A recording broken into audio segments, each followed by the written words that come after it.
High.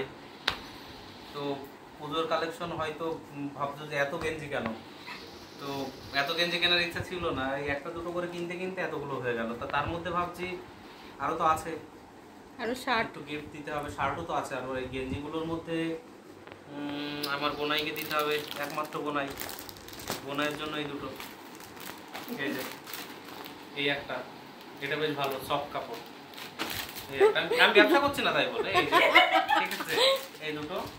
তাছাড়া এটা আমার জন্য, সবই তোমার জন্য। বাদ বাকি সবই তো আমারই জন্য। দেখাও কালেকশন গুলো এক এক করে। আর তুই কি কিছু নিবি? আমও নিয়ে নেবো, নিয়ে পরবো গেঞ্জি। আমার পুজোয় কিছু হয়নি। এই যে যেগুলো 40 সাইজের এগুলো করতে হবে। এই যে এটা তো খুললে ভালো লাগতো, কালারটা দেখা এক এক করে খুলবো। না না খুলতে হবে দারুণ কালার। এই একটা গেল, অনেকটা হিপ হপ টাইপেরও আছে এর মধ্যে। এই আছে দুটো, এই গেল একটা, তিন সব কালার আছে। তারপর রেইনবো ফেল রামধনুর কালার বাদ। এই যে এটা হালকা অ্যাশ, পাঁচটা সেম কালার টাইপের বাট লেখা আলাদা আছে। আর আমার দাদা সব সাদা কালো খুব কালার পছন্দ করে। এটা কালো না, নেভি ব্লু।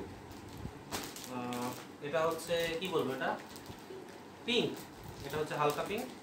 এটাও তো পিঙ্কই বলতে গেলে, পিঙ্কি পিঙ্কি। এটা হচ্ছে মেরুন, এটা স্কাই এন্ড দেন ব্ল্যাক। আর এই যে আমি একটা তো পরে রয়েছে, অলরেডি পরে ফেলেছি ফুল একটা। এখন এই কবে পরবো? হ্যাঁ পুজো শেষ হয়ে যাবে, এর কালেকশন শেষ হবে। এখনো 7 আছে। 7 8 9 10 11। আচ্ছা কেউ কিনতে চাইলে চলে আসবে। তো আমার বোনের জন্য, তো বোনের যদি বলে আরো একটা দুটো নেবো, অবশ্যই দেবো। অবশ্যই দেবো। আর একটা করেছি, বাবা ঘেমে যাচ্ছে অনেক। আচ্ছা টাটা বলে দাও। টাটা, ঠিক আছে।